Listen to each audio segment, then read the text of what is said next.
సుపరిచితమే. వారితో పాటు సంజయ్ మయూర్ గారు, వారు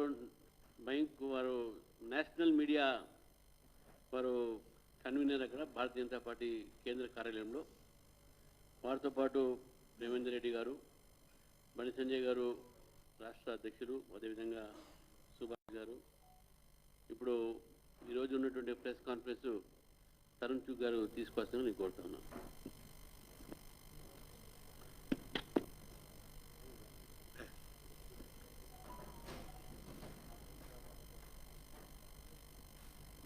नमस्कार। क्योंकि आज एक बहुत महत्वपूर्ण दिन है, इसलिए मैं सबसे पहले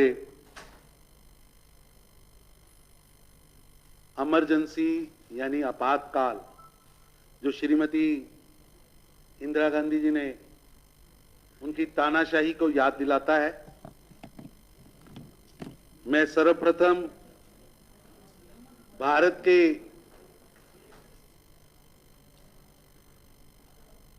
उन बेटे बेटियों को प्रणाम करते हुए जिन्होंने एक तानाशाह प्रधानमंत्री श्रीमती इंदिरा गांधी द्वारा भारत को एक बड़ी जेल बनाने के षड्यंत्र के खिलाफ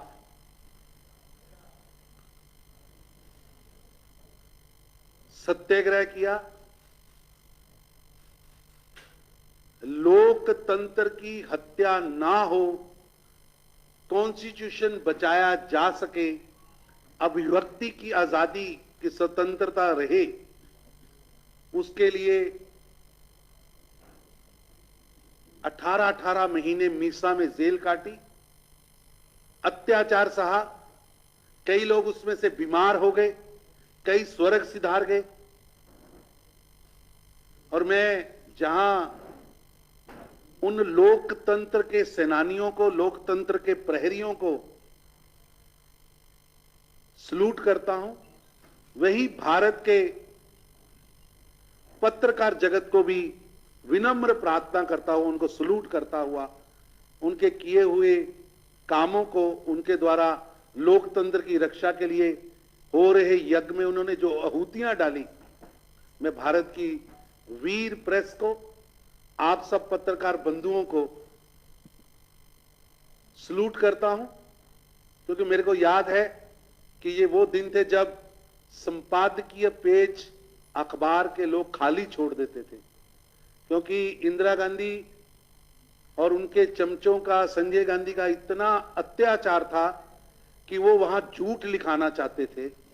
लेकिन प्रेस ने उस समय निर्भय होकर देश के लोकतंत्र की रक्षा की। और मेरे को याद है 3801 अखबार बंद कर दिए गए। ये कांग्रेस की देन थी कि 3801 अखबार इसलिए बंद कर दिए गए क्योंकि वो सच लिख रहे थे। 327 भारत के आप जैसे पत्रकारों को मीसा में बंद कर दिया था। 290 बड़े अखबार जो राष्ट्रीय स्तर के थे, जिनका विज्ञापन बंद कर दिया था। भारत के अंदर रह रहे 7 विदेशी बड़े पत्रकार जो इंटरनेशनल लेवल के थे, उनको जबरन भारत से बाहर भेज दिया था वापस। चाहे यूएनआई थी, चाहे पीटीआई थी, चाहे हिंदुस्तान समाचार था, समाचार भारती थी, ये 4 बड़ी एजेंसियों पर इनको इकट्ठा कर इनका पहरा बिठा दिया गया था। कलम के ऊपर और कलम के सिपाहियों के ऊपर बैलेट से वार हुआ था। बंदूक की नली के कनपट्टी पे रखकर कलम लिखने के लिए कहा था। लेकिन भारत के उन वीर पत्रकारों को, निर्भय पत्रकारों को, जिन्होंने जेल की कोठरी पसंद की, भूखा रहना पसंद किया, अखबार का विज्ञापन छोड़ा, अखबार बंद करना छोड़ा, लेकिन लोकतंत्र की आवाज को झुकने नहीं दिया। मैं उन सभी पत्रकारों को भी नमन करता हूं, भारत के उन नागरिकों को भी नमन करता हूं जिन्होंने इस स्वतंत्रता कि दूसरी लड़ाई में, लोकतंत्र की रक्षा की लड़ाई में लाखों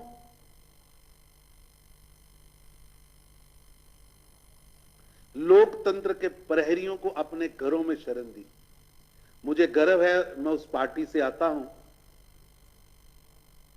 जनसंघ, भारतीय जनता पार्टी और राष्ट्रीय स्वयंसेवक संघ, जिनके लाखों नौजवान जेलों में गए। 18-18 महीने तो हम आज कह रहे हैं, पता नहीं वो 18 साल भी हो सकते थे। आज के हमारे प्रधानमंत्री श्री नरेंद्र मोदी जी कभी सरदार बनकर, कभी सन्यासी बनकर, कभी छुप छुप कर देश के लोकतंत्र की रक्षा कर रहे थे। इसलिए मैं आज की प्रेस को शुरू करने से पूर्व लोकतंत्र के प्रहरियों को सलूट करता हूं। मित्रों, तेलंगाना के अंदर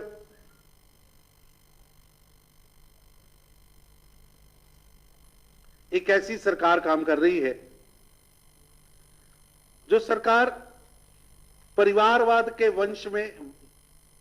वंशवाद के दंश में इस तरह फंस चुकी है कि चाहे केसीआर साहब हैं, उनके पुत्र केटीआर साहब हैं, उनकी बेटी हैं कविता जी, भतीजे हैं हरीश राव जी, संतोष राव जी, और पता नहीं कितनी लंबी लिस्ट है।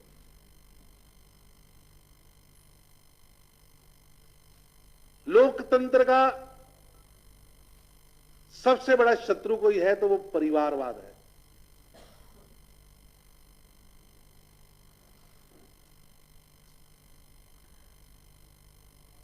बंगारू तेलंगाना का सपना दिखाया था, लेकिन बंगारू परिवार बनाने का सपना पूरा हो गया। युवा, महिला, किसान, एससी, एसटी, हर वर्ग उन वादों की लिस्ट को याद कर करके रो रहा है कि ये सपना, ये वादा केसीआर साहब ने, टीआरएस की सरकार ने किया था, लेकिन एक भी वादा पूरा नहीं हुआ। उल्टा जो लोग तेलंगाना बनाने के आंदोलन में शामिल थे, ऐसे हजारों लोग जो आज टीआरएस में भी हैं और समाज में भी हैं, वो घुटन महसूस कर रहे हैं। वो घुटन महसूस कर रहे हैं। उनको लग रहा है कि उनके आंदोलन के साथ छल हुआ है, उनके साथ धोखा हुआ है। जिन मूल्यों को आधार रखकर, जिन विषयों को सामने रखकर, बंगारू तेलंगाना के बड़े सपने को सामने रखकर वो आंदोलन शुरू हुआ था, आज उस आंदोलन के विरोधियों को, जो उस समय तेलंगाना के विरोध में थे, आज उनकी गोद में बैठकर केसीआर साहेब सरकार चला रहे हैं। और ये जंतर मंतर की सरकार है, जंतर मंतर की तांत्रिक सरकार है, जिसके एजेंडे में जन भला, जनता का भला, गरीब का भला, एससी का भला, महिला का भला, युवा का भला की बजाय तंत्र मंत्र का भला ये सामने रखा है। और कुशासन का हाल यह है कि देश के अंदर सभी स्टेट्स ने पेट्रोल के दाम कम किए, भारत की सरकार ने पेट्रोल के दाम कम किए। 2 बार केंद्र में हमने दाम कम किए, लेकिन तेलंगाना की कुंभकर्ण की नींद में सो रही केसीआर सरकार ने वैट कम नहीं किया। मैं पूछना चाहता हूं आपके माध्यम से, क्या तेलंगाना की जनता के पेट्रोल के दामों पर उनको कोई चिंता नहीं है? उनके मन में कोई दर्द नहीं है? देश के प्रधानमंत्री ने सामने आकर 2 बार रेट स्लैश किए, 10-10 रुपए कम किए।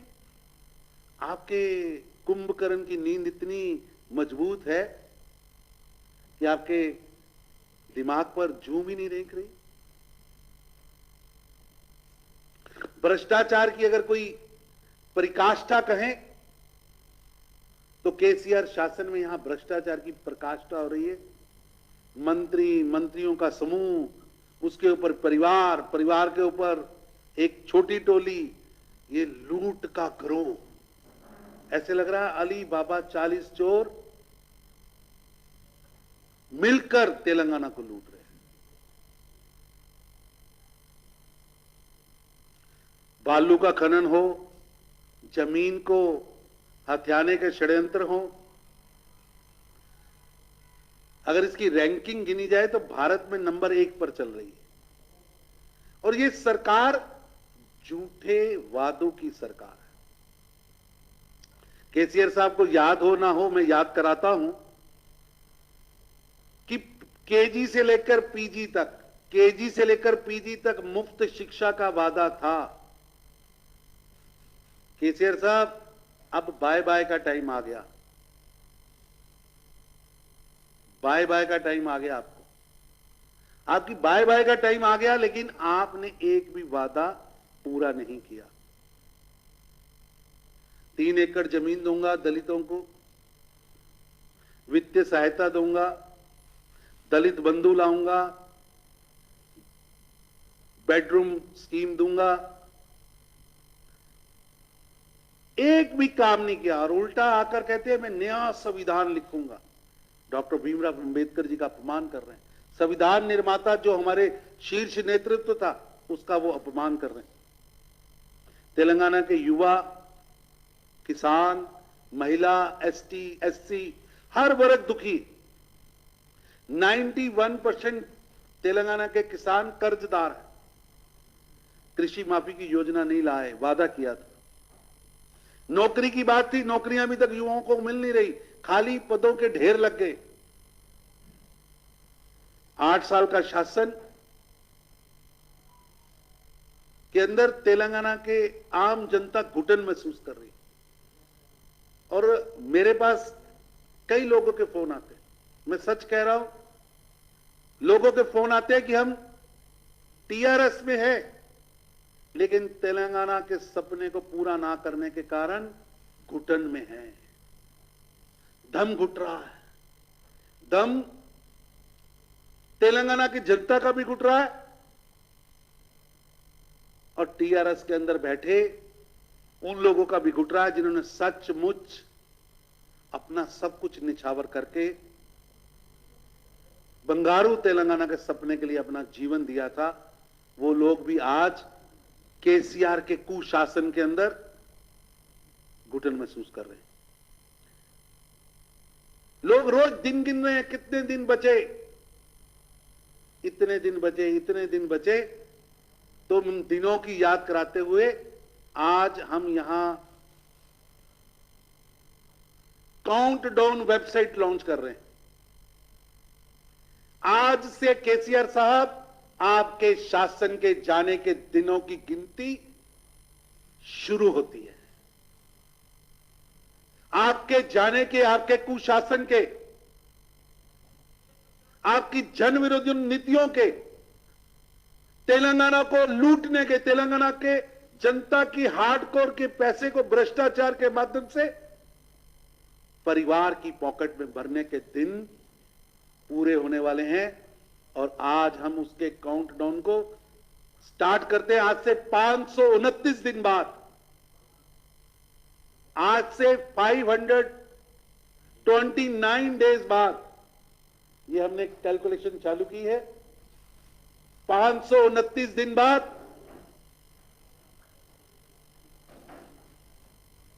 ये बोर्ड अब भाजपा के हर कार्यालय में लगेंगे, भाजपा के हर कार्यक्रम में लगेंगे। और भारतीय जनता पार्टी तेलंगाना संजय बंडी जी के नेतृत्व में ये 529 दिन जनता की आवाज को जन जन तक लेके जाएंगे और जनता की आवाज को मुखर करते हुए हम इस ओर बढ़ेंगे। केसीआर साहब, गद्दी खाली करो, तेलंगाना की जनता आती है। गद्दी खाली करो, भारतीय जनता पार्टी आती है। 529 दिन बाद तेलंगाना की जनता की बाय बाय। केसीआर साहब को बाय बाय। और यह बोर्ड भारतीय जनता पार्टी के हर कार्यालय के बाहर लगेगा। और 529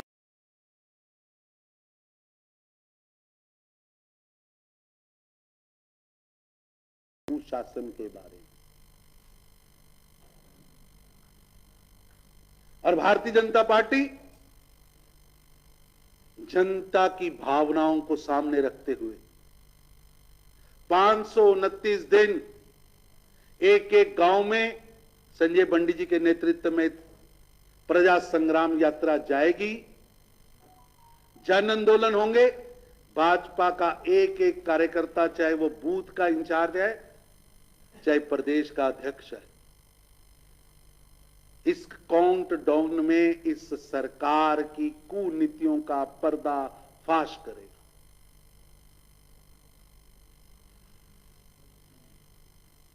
आज की इस प्रेस कॉन्फ्रेंस में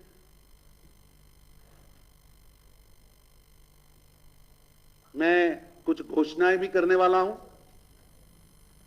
आपके ध्यान में होगा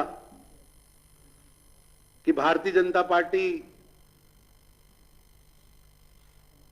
की सबसे पावरफुल जो कमेटी है, भारतीय जनता पार्टी की राष्ट्रीय कार्य समिति, उसकी बैठक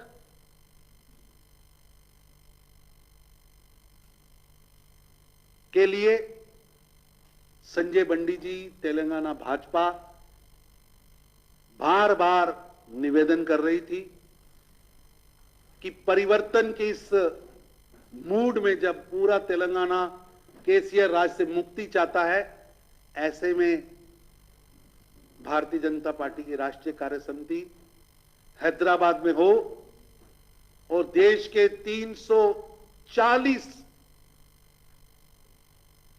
बड़े बड़े नेता यहां पर आए और इस कुंभ के अंदर मंथन हो और आगे की रणनीति और देश को मजबूत करने की सोच यहां पर हो। इस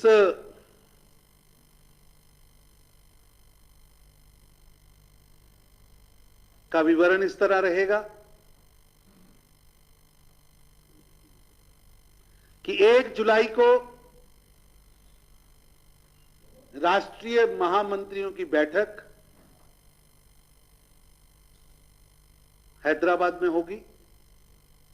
हैदराबाद में एक नगर बसाया जाएगा, एक बहुत बड़ी प्रदर्शनी का आयोजन किया जाएगा। 1 तारीख को वो जनता के लिए वो प्रदर्शनी भाजपा के राष्ट्रीय अध्यक्ष श्री जेपी नड्डा जी जनता को सौंपेंगे। 2 जुलाई को राष्ट्रीय पदाधिकारी बैठक हैदराबाद के अंदर होगी, जिसमें लगभग 138 भाजपा के देश भर के ऑफिस बेरर्स, प्रदेशों के अध्यक्ष यहां आएंगे और पार्टी को मजबूत करने के लिए, देश को मजबूत करने के लिए बैठेंगे। 2 जुलाई को ही शाम को राष्ट्रीय कार्यकारिणी का आयोजन होगा। विश्व के सबसे बड़े नेता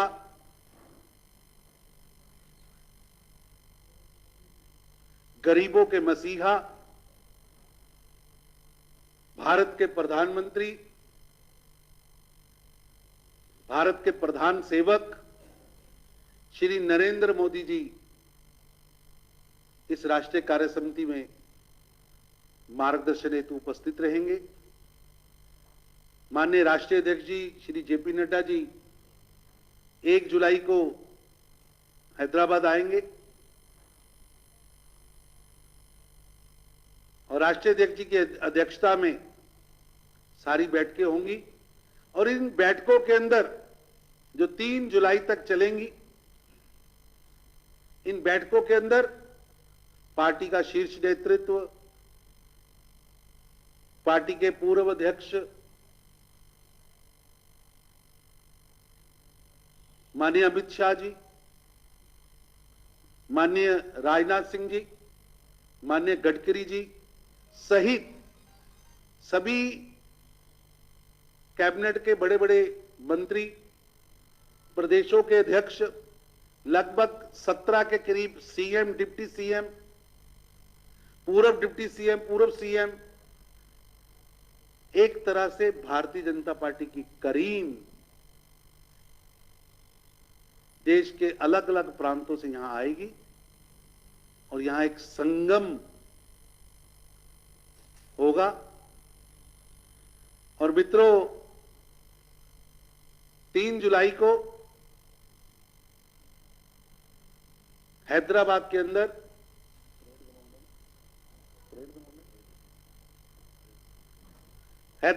अंदर परेड ग्राउंड में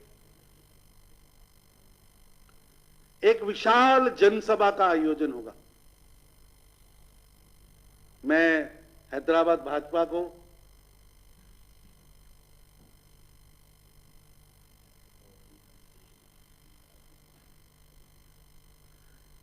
तीन जुलाई को शाम को एक बड़ी विशाल जनसभा को प्रधानमंत्री श्री नरेंद्र मोदी जी संबोधित करेंगे और तेलंगाना के अंदर एक नई शुरुआत, बदलाव की शुरुआत, भाजपा के आने की आहट, भाजपा की सरकार बनने की शुरुआत विश्व के सबसे बड़े नेता श्री नरेंद्र मोदी जी की वाणी से होगी। और उनको सुनने के लिए संजय बंडी जी के नेतृत्व में भारतीय जनता पार्टी तेलंगाना ने एक बहुत बड़ी योजना बनाई है। उस योजना के तहत हर बूथ से भाजपा का कार्यकर्ता इस सभा में आएगा। इस जनसभा से तेलंगाना के हर छोटे से छोटे गांव के बूथ से भाजपा के कार्यकर्ताओं की टोली प्रधानमंत्री श्री नरेंद्र मोदी जी को सुनने के लिए आएगी और प्रधानमंत्री श्री नरेंद्र मोदी जी के आह्वान पर तेलंगाना में एक बड़ा परिवर्तन आए, उसके लिए वो ये 3 जुलाई की विशाल जनसभा एक टर्निंग पॉइंट होगी।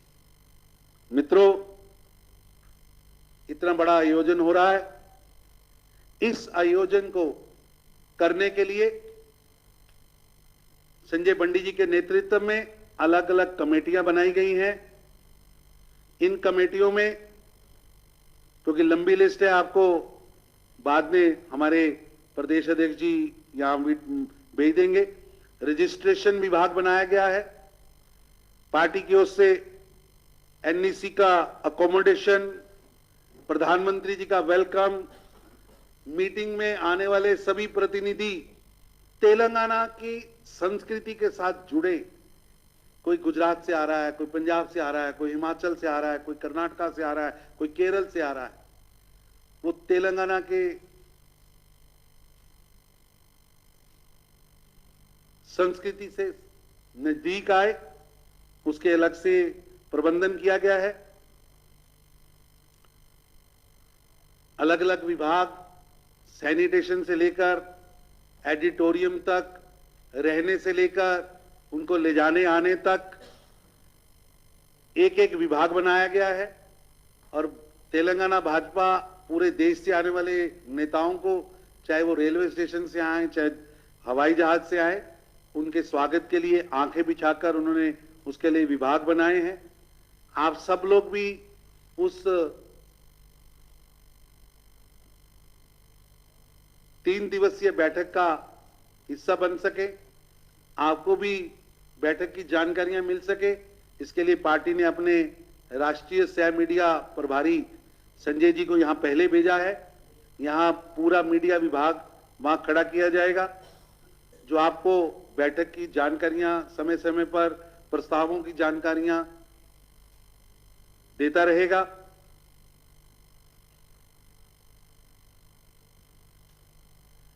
इन सारे आयोजन को करने के लिए भारतीय जनता पार्टी तेलंगाना ने संजय बंडी जी के नेतृत्व में तय किया है कि हम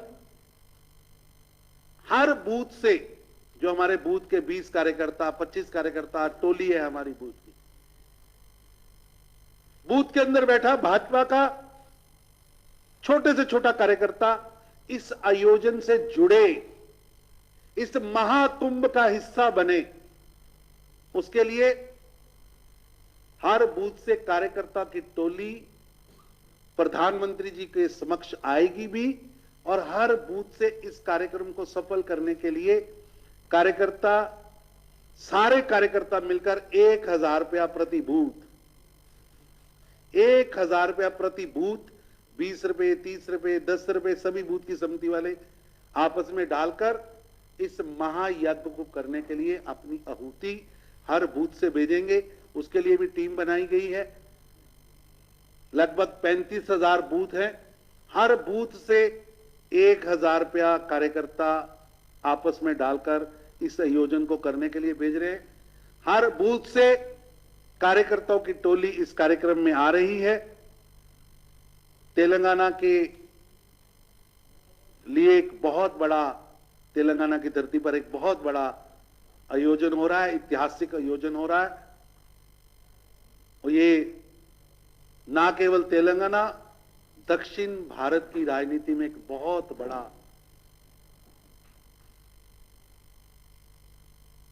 पुड़ाव होने वाला है। मैंने अपना विषय रखा, इस विषय के ऊपर आपने कुछ पूछना है तो मैं बताने के लिए तैयार। ऐसा है कि पॉलिटिकल रेजोल्यूशन होंगे, देश की वर्तमान स्थिति पर रेजोल्यूशन होंगे।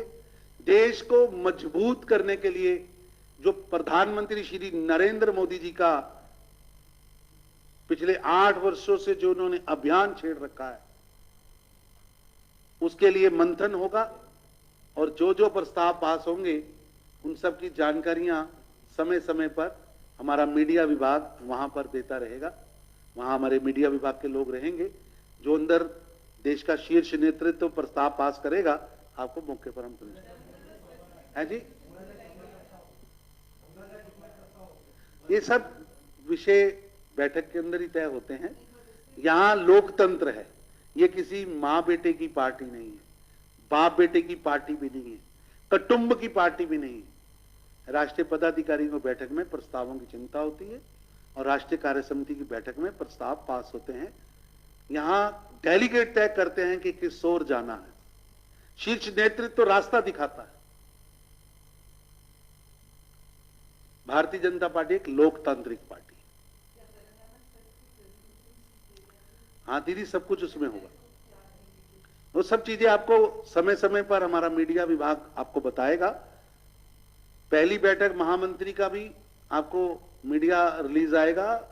हर बैठक का मीडिया, हमने वहां एक पूरा मीडिया हाउस बनाने वाले हैं। आप लोगों के साथ और भी जो प्रतिनिधि दिल्ली से या केंद्र से आपके समाचार पत्रों के या टीवी चैनल्स के आएंगे, उनको भी वहां हम लोग अकोमोडेट करेंगे, आपको भी अकोमोडेट करेंगे। एक पूरा कैंपस आपके लिए बनाया गया है। हाँ, कोई ना कोई वरिष्ठ नेता वहां आकर आपको थोड़ी थोड़ी देर बाद बैठक की जानकारी भी देता रहे। मोदी जी 2 तारीख को आएंगे और 3 तारीख की सभा को संबोधित करेंगे।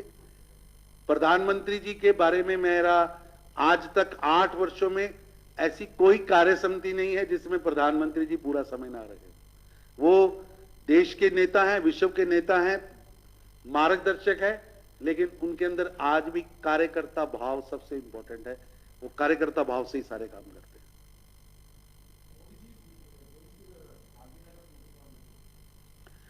सारे विषय आपको समय समय पर बताएंगे।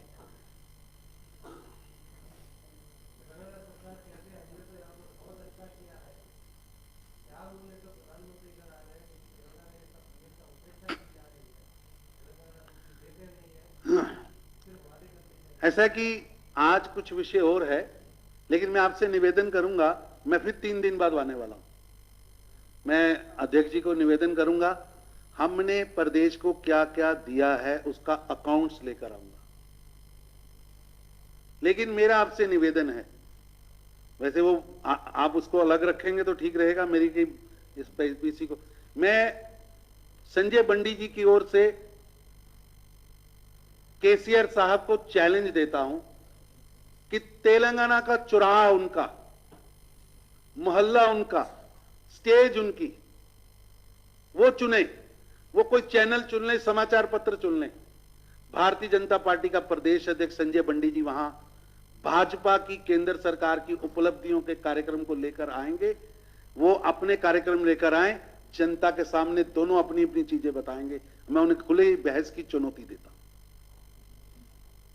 हमारा अध्यक्ष आएगा, केसीआर साहब आप भी आइए, आप अपने 8 वर्षों का हिसाब दीजिए, हम अपने 8 वर्षों का हिसाब देंगे, जनता तय करेगी। मैं उनको चुनौती देता हूं। कुछ बताने को नहीं है, कुछ बताने को नहीं है।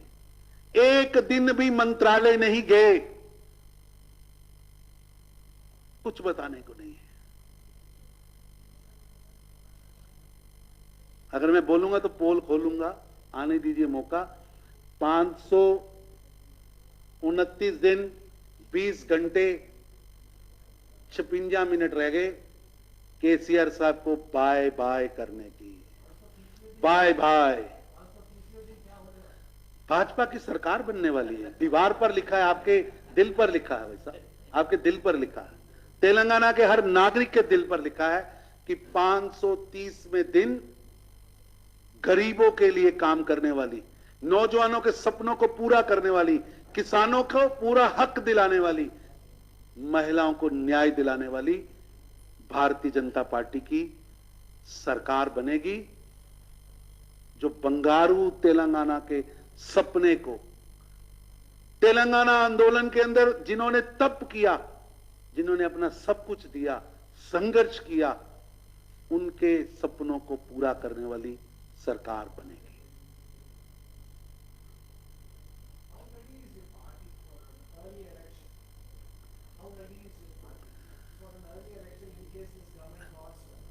भाजपा हर समय तैयार है। केसीआर साहेब अपनी डूबती हुई, लड़खड़ाती हुई नैया को बचाने के लिए कुछ भी करें, हम तेलंगाना की जनता की आवाज बनकर हर समय तैयार हैं। और मैं दोबारा दोहरा रहा हूं कि संजय बंडी जी की ओर से जनता के बीच में आकर खुली चुनौती है कि केसीआर साहब 8 साल का हिसाब लेके आइए, हम भी 8 साल का हिसाब हमारे प्रदेश अध्यक्ष लेके आएंगे। आइए, जनता को तय करने दीजिए और बताइएगा आते कि किस जंतर मंत्र के कारण, किस तांत्रिक के कारण आप कार्यालय नहीं जाते। बताइए कि आपके कुटुंब के लोग, जब तेलंगाना का आंदोलन चल रहा था, नौजवान आत्मदाह कर रहे थे, नौजवान जेलें भर रहे थे, परिवार के परिवार सड़कों पर थे, आपका परिवार उस समय विदेश के किस देश में बैठा था? बताइए ना, आने दीजिए, हम खुली बहस के लिए भी तैयार।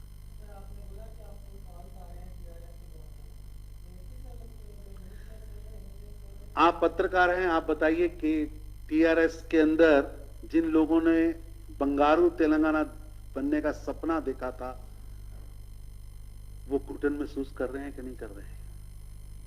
मेरे पास फोन आते हैं, लोग दुखी हैं, उनको लग रहा है उनके साथ छल हुआ है। छल होता है ना, दिखाया कुछ, किया कुछ, काला जादू, डिच किया गया, डिच किया गया, तो जनता उसका जवाब भी देने वाली है। धन्यवाद।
మీరు చూస్తున్నారు ఐ డ్రీమ్ న్యూస్ని. Please subscribe. I dreams For more videos, subscribe I Dream. Please subscribe for more videos. I dream. I dream. For more videos, Subscribe, I dream. Please subscribe. Subscribe I dream channel. Do subscribe. I dream. I dream ఛానల్ని subscribe చేయండి. Do watch I Dream.